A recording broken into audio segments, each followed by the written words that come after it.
Hi, guys. Thank you so much for tuning in to the podcast. My name is Helena Roman, and we're going to talk about twin flames. And we have some really great guests today who've agreed to come back for a third visit.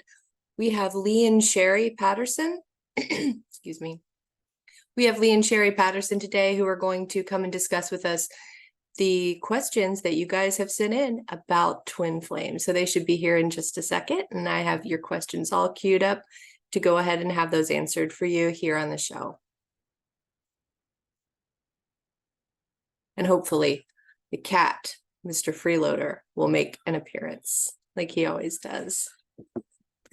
So while we're waiting here in my living room, you can follow me on Instagram at ballerina_mouse. And you can also find me under my name. You can also follow me on my Facebook under my name, Helena Roman. You can also follow me on Twitter at FrillySocks11 and check me out on LinkedIn too under my name. So I'm sure Sherry and Lee will be showing up here anytime, any moment. So then we have some pretty exciting questions today. Some of the questions that we received today were from some of our viewers and readers, some off Quora. And so if you're tuning in and you hang out with us on Quora, then you might recognize your own question here today. So some of the questions have to do with self-sabotaging behavior. We also have questions about what does the male twin flame experience? Does he experience the same stuff as the divine female? Is he the divine female? Is he experiencing the same kind of missing you? What if you've only had one or two visits or meetings with your twin flame? Do they even know that they're your twin flame? That's another big question for the day.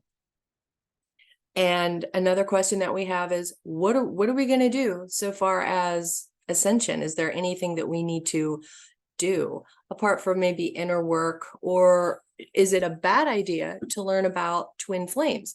Because the subject matter of twin flames can actually become a bit, what I call a bit of a rabbit hole, because I remember on my own journey learning a bit, learning a bit about twin flames, and kind of, there was not a lot of stuff available on the internet at the time, so I just kind of had to wing it. But now it's just a myriad menagerie of things. Here we go. Hi, guys. Lee and Sherry Patterson are with us. On my way. Hey. Hi. Thank you guys so much for being here on episode 3. Oh my goodness. So flattered that you guys have agreed for the third one. So we have a lot of questions today. I was just letting the listeners know that we have a good amount of questions that they're hoping that you guys can maybe shed some light on. Okay. We can. Cool. So in case a new listener is just now tuning in, this is Lee and Sherry Patterson. They're a pair of twin flames in union, married. They've been together for 18 years. They just celebrated their 9th wedding anniversary. And they just returned from a trip from Pennsylvania. How was that? Oh, Pennsylvania was rainy and cold. it was still a lot of fun because it was a lot of fun.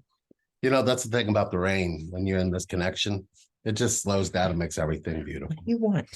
There's a lot of energy too when it rains. Yeah. Energy with I don't think the rain did much to the energy. It was still there. It was nice. We were up on sort of a mountain, and with some musicians that were doing like some acoustic shows and little festival. It was really nice. Yeah. That sounds beautiful. And in case you guys have not heard the first episode or the second, the first episode we covered a lot about how Lee and Sherry met, how they connected, what they went through to get to where they are now, and how when Sherry became sick, Lee was able to manifest the ability to he realized he was able to kind of share his immune system with Sherry to help her through the healing journey. And that is one of the big questions that our listeners have today about the healing process. Is it okay if I Sure, absolutely. Okay.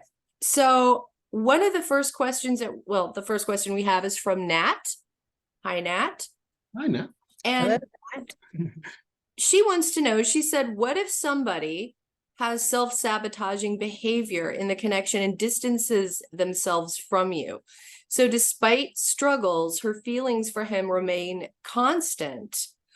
But how does that dynamic work when one person is less healed than the other? And she adds that a little bit of backstory that they haven't blocked me totally, but they've removed some of the shared content we made together. I guess they made sort of a playlist of some kind, and she kept that intact, and he removed a lot of that. Maybe it was too painful for him to look at, and he's acted this way before, so this isn't the first time. And then he always expresses regret afterward and says, gosh, I'm really sorry that this happened. I'm sorry I pulled away. And they both haven't seen each other in months, she says, and they live about 4 hours apart. And just on a side note, number 4 is sometimes a number synchronicity, just throwing that in there. And despite the challenges, they both feel the connection. Obviously, they've both validated it to each other, but she hopes everything will work out. But she wants to know, what can she do on her part? How does she handle this? This is like an ongoing thing. Is this a situation where, he's unhealed, needs healing? What's going on for her? My first question for her would be, how did your parents stay together again? That I don't know. Right. I don't know. Yeah, we don't have that information. There's too much missing from the information she would need.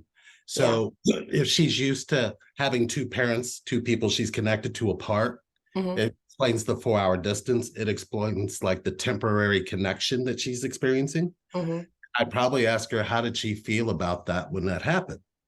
Because if it comes down to it and you say, okay, we give her a bunch of information, it can only push him away. But our goal here is to bring her close to him. So we have to find out a little bit more about what she's saying, because the question then would become, how does she allow anyone to connect to her? Okay. You see what I'm saying? Right. So what is it that they're experiencing that he is cut off and done all these things? Would be something she's done to somebody she's connected to, and now she's experiencing the other side of that. Okay. So would it be like a learning experience or a karmic thing? No, the whole self-sabotaging thing, I did it. Okay. If you've watched any of our videos, I made a few really, really, really bad moves and sabotaged the entire relationship. Put us into separation numerous times because of self-sabotaging behavior, right? I didn't know how to receive love, nor did I know how to give love. And I didn't want to. It wasn't given to me, so I didn't have it to give. Right? Got it. And nobody was ever going to hurt me again. You had your walls up. I had that wall up. That's a big one. Nobody's ever going to hurt me again wall. So I would do a lot of self-sabotaging things in order to, without knowing, in order to hurt him before he hurt me. Right? He deserved it way worse than I did. Right? Those types of thoughts, those types of feelings go through you, right?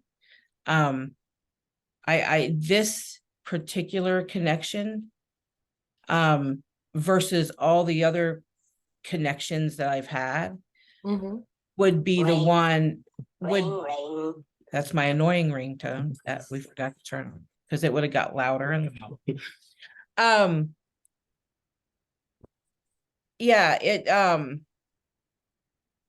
I forget where I was at. I lost it. Sabotaging. Yeah,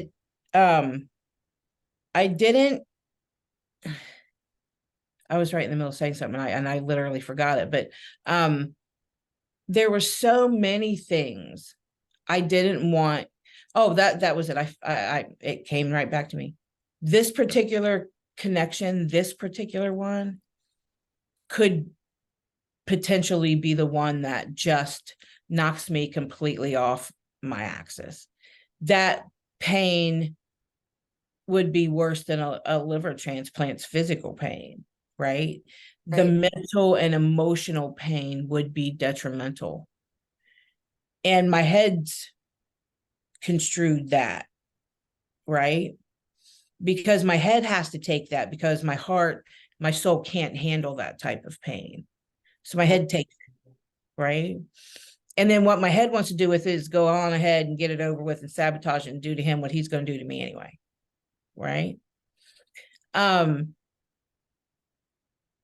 So there's a lot of head noise involved, right? Yeah. You know, and it sounds like there's some work that needs to be done, right? Not with him, not within the relationship, but within her. You know, why are we self-sabotaging? Okay. That's a big thing, right? It makes sense, because if you think about it, she's telling us about him self-sabotaging, which means she's on guard. Right. Yeah. She definitely has her guard up. There was a little more backstory that I didn't include, that she had posted and explained that this has been an ongoing thing. Like they'll be together, everything will be great, and then he'll pull away, and it's a constant sort of back and forth, almost like she's stuck in the limiting belief of there is a push-pull dynamic. I'm in it, so I guess that's where I'm supposed to be. And she's wanting to know, like I said, what can she do on her part? So healing on her end. It sounds to me like, though, also there's you know, we're driving down a straight road here, right? And she's putting up a block at a certain moment every time. And that moment on that wheel is where she's sticking a stick in the wheel so it can't go any further, and he takes off. So she lets him in to a certain point. And once that point gets there, there's something in there that's wounded, right? That's what we've got to find. That stick that she's putting in the wheel at that particular time. And that points to where she's never let anybody connect to her in that space. That has nothing to do with him, but it has everything to do with him. Right. So the question would be, how does she let him connect to everything she feels? And that's why that question is so powerful, because it opens up all of the wounds that she's really, when did she ever heal those? Right? One of the biggest ways to figure that out is ask her, who do you let in your life connect fully to you? Oops. Got it. Because if she doesn't let anybody fully connect to her, and even if it's feminine or masculine, the design makes no difference. We're all made up of both, right? Right. So she just needs to figure out what it is that she gets into her head about, and said he's about to self-sabotage, that makes her go ahead and put that out there, and he has to pretty much act it out because she's already believing it. Right. She believes. So how does she stand there when he's self-sabotaging? How does she stay open when he's self-sabotaging? Probably she'll say, I don't. So it kind of helps understand why that same thing happens. It's like, who have you ever let all the way into your feelings? See, these are questions that are simple, but we're not asking the right questions. Right. We have to ask ourselves the right questions. And then you have to go and discover the pain behind, because the pain behind is where the answers lie. Yeah. You see what I'm saying? That's true. Thank you. Absolutely. And thank you on Nat's behalf. I know she'll be. You can sign up for a 30-minute though. We do 30-minute gifts for free. So okay. You want to share that? Yeah, definitely. Yes, Nat. So when you hear this, sign up for 30 minutes, and anybody else who is struggling with any type of situation regarding their twin flame or meaningful soul connection, Lee and Sherry do give the gift of a 30-minute consultation to see if they're a good fit for you. And so that you can kind of start to get to the bottom of what's going on. And he did make an appearance. So yay, freeloader. So we have, freeloader. So we have another question, and this one comes from Maria. Okay, so Maria says that she's been learning about twin flames, she had a situation where she met someone. I don't want to give too much information because she asked me to kind of keep it on the down low because, it's her private life. But long story short, she saw someone in a clinical setting who really probably shouldn't be flirting or dating their clients. And he requested a chat with her, and she was a bit surprised. Even other people were surprised because that could put him in a very precarious position to potentially compromise his license, because you're not supposed to cross that boundary with your clients.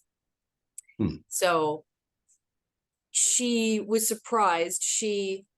When she decided to reciprocate, he almost acted like he didn't understand what was going on. It was almost like, well, what happened? Oh, you mean you think I flirted with you? Oh no, kind of a thing. I think you're very nice, but it was almost like he had realized his mistake in crossing that kind of doctor-patient line and put the kibosh on it pretty quick. And so she couldn't get this guy out of her mind. The connection was intense. And he had originally started the flirting. And then when she reciprocated a few days after the fact, he backed off completely. And she realizes that she's almost ashamed, is what she told me. I can't believe that I've got this guy in my head like this. I met him, once or twice? There shouldn't be such a connection. I should not have him in my mind at all. I should be living my life, being happy, et cetera, et cetera. And she says that she's been learning about twin flames, and she feels like learning about it makes sense to her based on what she's experienced.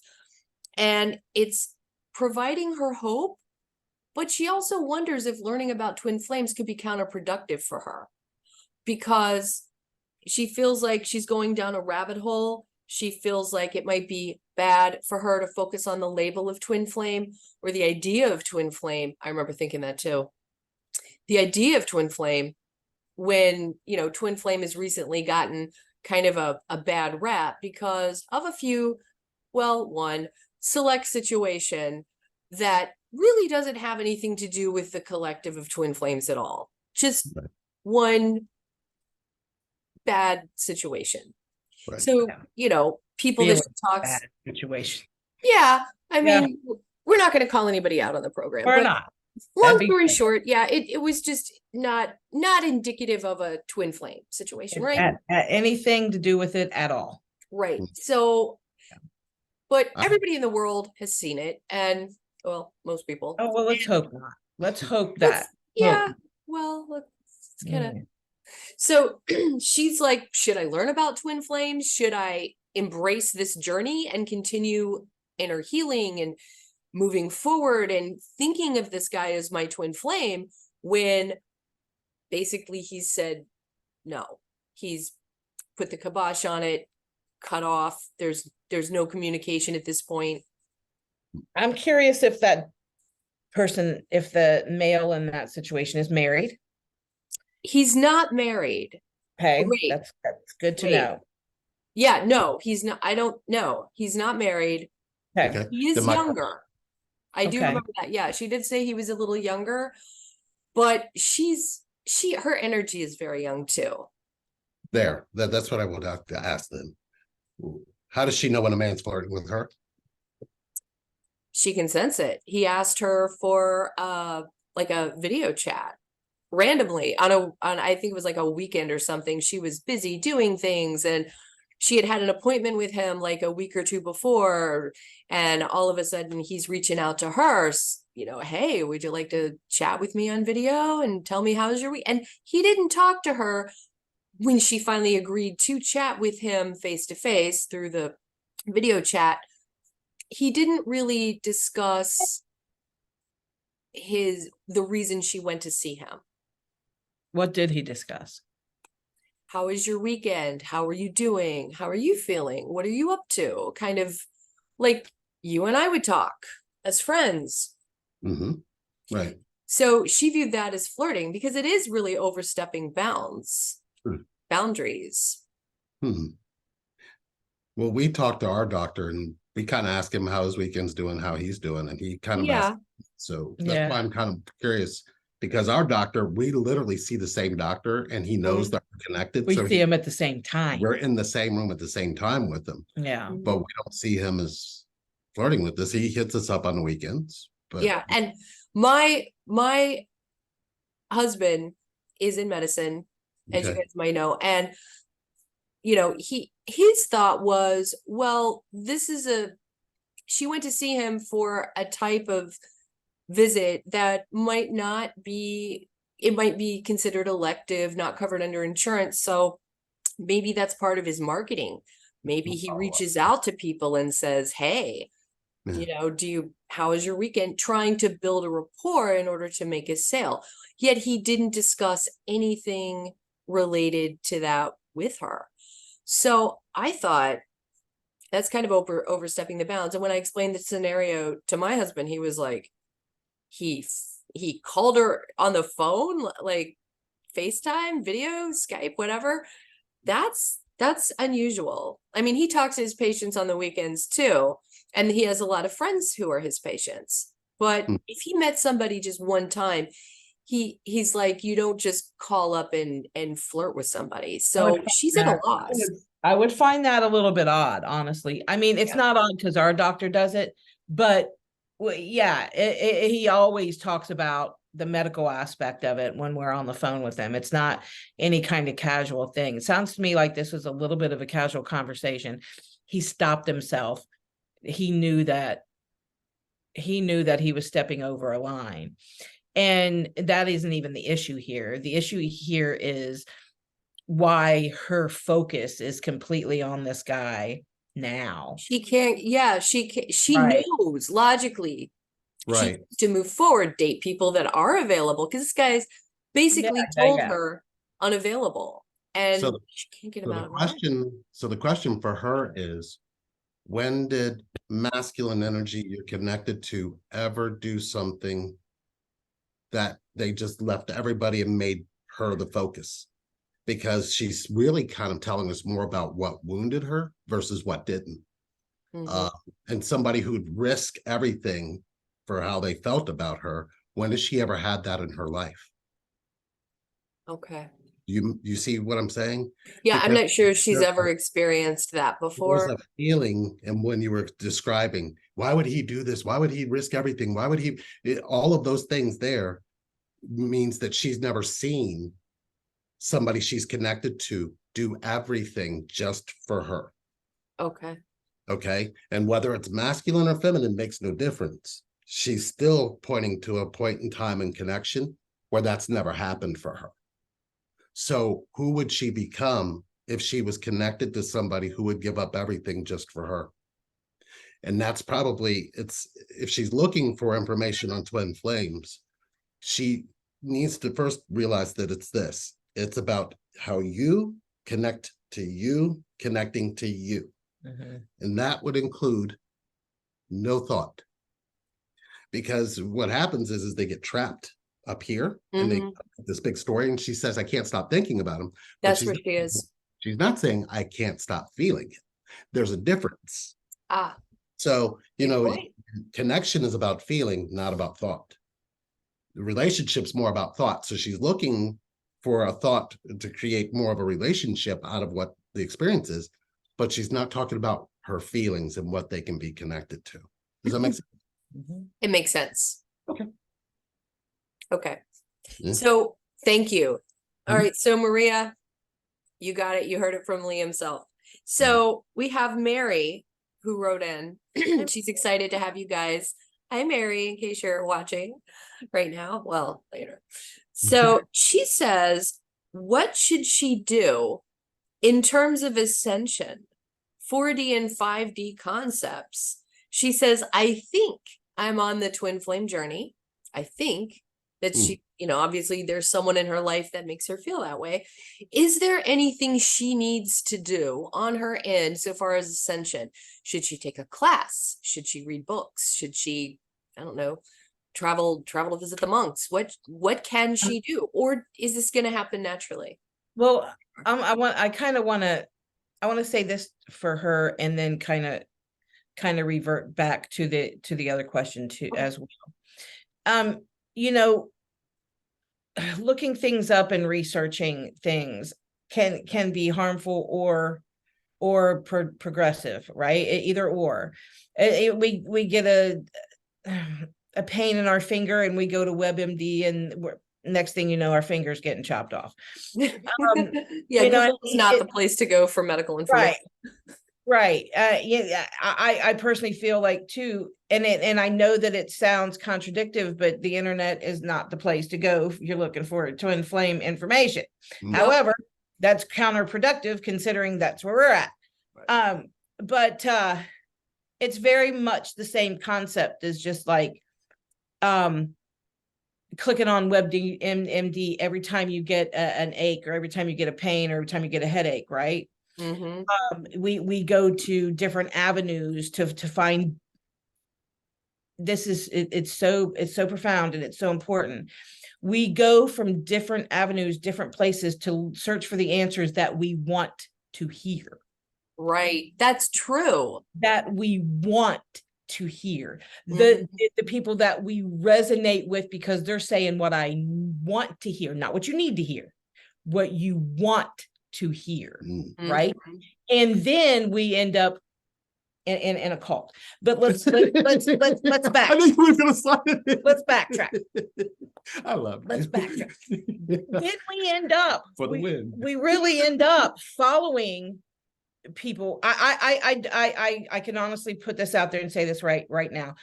Neither one of us are the Messiah. We're not the second coming of Christ. We are not spiritual. We're not gurus. We're just not. Right. We're all learners here in this world. I definitely don't want people following us and being obsessed with us and our word and only going by what I don't want that. I really want people to feel out their answers, not to think out their answers, right? Let's attribute this to heaven and hell, right? That hell is going to come from here. Right, heaven's going to come from here too, right? You feeling the difference in black and white, feeling the difference. Does it feel good? Does it feel icky? Right? Is it what we want to hear or what we need to hear? That's exactly right. Yeah, because there's people on Quora like that. Oh yeah, I have a bunch of women who are stuck in these situationships with men who are married to somebody else. Right? And they got to me because it's been going on for 5, 10, 15, 20 some years, right? And they've heard for 15, 20 some years what they wanted to hear. And they followed that. They get to me and I tell them what they damn well need to hear. Right? Yeah. And it's icky and it doesn't feel right. It not at first. Right. But then, yeah, because it feels icky because it's not what you want to hear. Right. So then they start to get it. Then there's a time when they're like, well, I don't want to hear this. This is some bullshit. I'll talk to her. Oh yeah. I see it all the time. Like I see people very antagonistic. Well, they'll say, you know, so-and-so says this and I don't agree with it. Then don't read those answers. Maybe you should scroll. Yeah, it's fine. You don't have to resonate with me in the way I particularly coach. However, I coach from the truth. And I'm going to tell you what I see and what I feel, right? It's not going out on a limb for somebody who's been messing with somebody else's marriage for 20 some years to hear that she's a mistress. They don't want to hear that. Nope. They don't want to hear that. However, if they were being chosen, they would be chosen, but they're not. They're choosing their wives over these women. Right. And the women are making more excuses than the men are. Yeah. Or those who identify with men and do masculine and feminine. It doesn't matter. It happens in any type of situation, right? We're getting it. Well, it's not the same. I mean, we're different. Yeah. we are the masters of our own excuse making. God, I remember, there's millions of people on this earth that are in unfortunate situationships, just like you said. And if they would ask themselves the right questions, stop the excuse making, it's not special. It's your situation. It's not unique. Look at your own situation rather than looking at everybody else's situation and just comparing yourself to, what you want to see. So-and-so got with their twin flame who was married. So I'm going to wait 15, 20 years while this guy abuses me and, treats me like crap and takes my car keys from me and doesn't let me leave. Yeah. It's really sad. Yeah. And there's freedom. There's freedom out there. I don't care where you live. Yeah. It's out there and it's attainable. And when you find it in yourself, to find it, that has to be it. You have to find it in yourself, the place that you're done. You've drawn this line and you have to be ready to hear it. You have to be ready to do the work to make sure that that cycle doesn't continue. Right. So it's teaching them to pull the stick out of the spoke so the wheel can go. Right. But we want to watch it go for a while and then, stick a stick in it. You know what happens when you stick a stick in a tire spoke, right? You fall over the handlebars. Not going to go anymore. Right. And so we tend to want to feel like, look, we put our journey out there because we thought we were different. All this shit that we went through, all this turmoil, all these mountains we had to climb, all this BS we had to go to. There was no way in hell anybody else was going through all this mess. So we put it out on video so people wouldn't think we were insane. And what's happening is we're getting people going, I went through the same damn thing. Oh my God, you guys, I went through the same thing. Oh my God.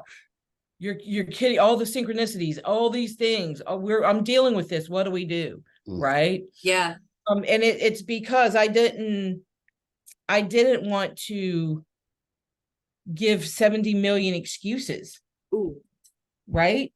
Because I was tired of the excuses that was coming from me. That makes sense. And I hate to cut you off, but we have 10 minutes. So Okay, I want to go ahead and get another question because you guys have some golden pearls. Real simple, the 4D and 5D part of the question that she asked. You need to look at your own belief system before you can get to 4 and 5D. And if you can't tell yourself the truth about that, 4 and 5D will continue to be elusive. Thank you. That is good advice. So I'll get to the next one. She wants to remain anonymous. And she wrote to me asking, she says, I've been told that usually the divine feminine has to work on herself in the journey. But what does the man experience? Do they experience the same thing? And I think this is a great question for Lee and Sherry together because Lee, what the heck did you experience? Tell us. Well, how does she navigate it? When Sherry was in divine feminine, it kept attracting a wounded masculine, right? Because her father was severely wounded and she was connected to him and she forgave him for being wounded. So she was forgiving me for being wounded. And I kept looking at her like, why are you forgiving me? And never realizing that what that did was bring the divine into me. So if you look at how that really translates in other ways, divine feminine, if you don't lift up, because divinity doesn't divide. So what we've got to look for is why that masculine feminine design isn't all divine within you. So you can be in divine feminine and carry a wounded masculine and keep attracting a wounded masculine. And you keep wondering why. It's because you haven't done anything in here. The shape of your feminine energy was shaped by the man you call father. And if he was absent, then so will your twin. So you have to look at what it is you're actually saying when you say divine feminine. Well, divine feminine would mean that you fully accept everything as it is. There's a lot of divine feminine saying that they're waiting for divine. There is no waiting in divinity. You're automatically already in time. So when somebody says they're waiting, it's like, that's like rejecting what you're saying you are. Right. The divine is infinite and eternal, right? So where is that when it comes to femininity or masculinity? When she would attract me, it would make me go running for the hills, but then I would heal something because I ran for the hills. So when I finally was in that full compass, that full circle, she started, like she said, self-sabotaging. And it was the most beautiful, cutest thing. I was like, wasn't cute when we were in court. but I kept looking at it going, Dang. no. But here's the thing. Yeah, I did that. Here we sit. Here we sit. If we look back at it now, we didn't realize the beauty of what we were going through. And that's where you literally realize that you have to have both. So we oscillate between masculine and feminine. We still oscillate between divine and wounded. But we have this full, it's like the 4 seasons, right? You gotta have earth, air, fire, water. That's what this connection is trying to show you, how those 4 points connected to you.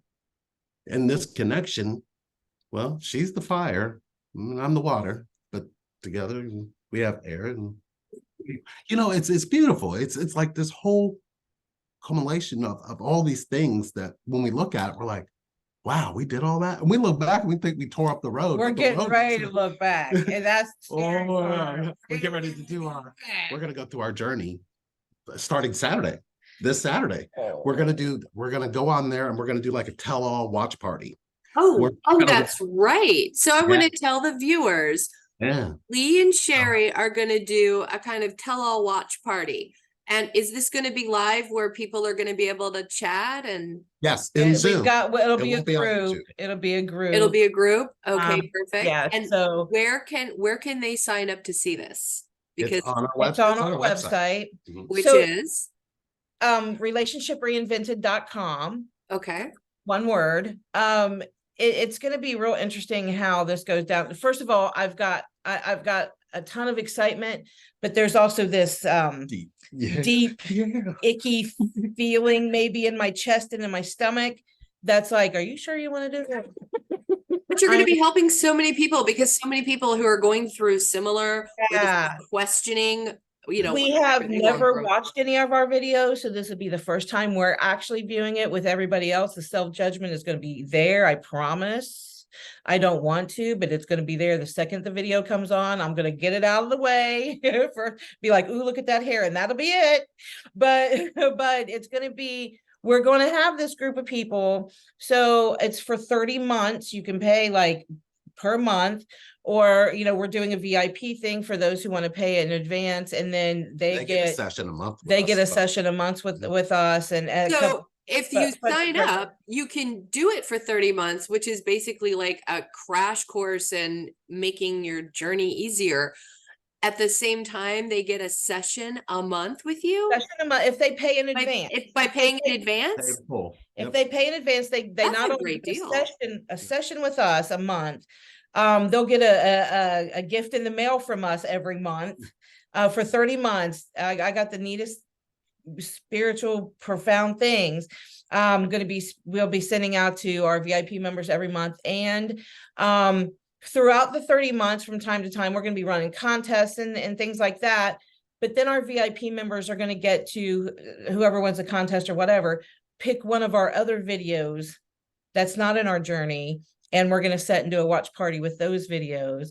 They get also get $330 off the price.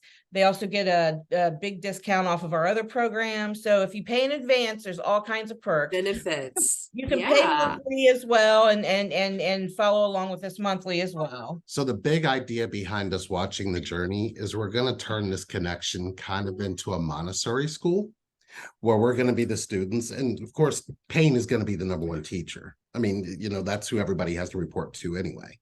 And we're just going to kind of talk as students about what we experienced with pain that brought us the connection closer, not away. To end the separation and the cycle. Watching the journey, that's kind of the feel is, okay, this is a perfect place to stop. And I know somebody's got to ask. Yeah. So, we're students still. We're not teachers. I think the most I think what I'm excited the most and what I fear the most, the both at the same time, about watching this journey is the things that we didn't say in the original videos, the parts that we kept out, the parts that we didn't want to be vulnerable in during that time.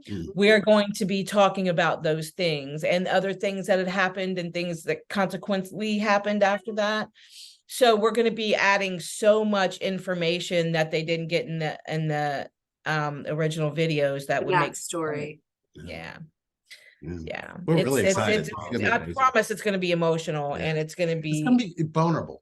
And there that's, you need that for connection. You can't have connection without vulnerability, period. That's true. And that's what your most recent course was about, vulnerability. Yeah, and we're again, doing that actually tonight. Yeah. If you guys want to check out Lee and Sherry's vulnerability class, it's worth it. Go to their website, relationshipreinvented.com.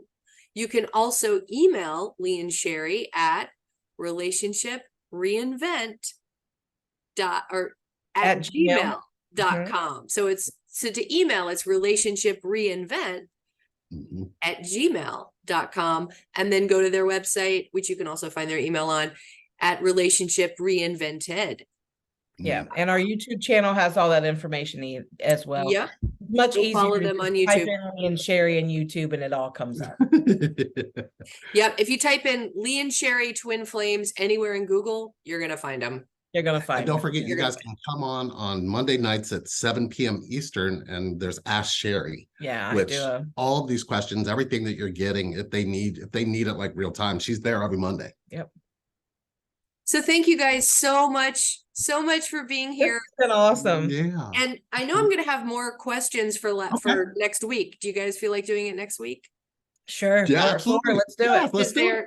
Yeah, 5 people are begging there's for more never questions. enough questions that you don't already have the answers to. That's right. So we just kind of want to make sure we keep pointing people back to where the answers really are, because the answers are in you for this connection, not somebody else. Stop picking up the TV guide to try to figure it out. Yeah, and stop going to Amazon Prime or Prime TV or Netflix or all those things. It's like there's a whole bunch of places where you get information, but you can get misinformation more than information. Yes, like on Amazon. Okay, so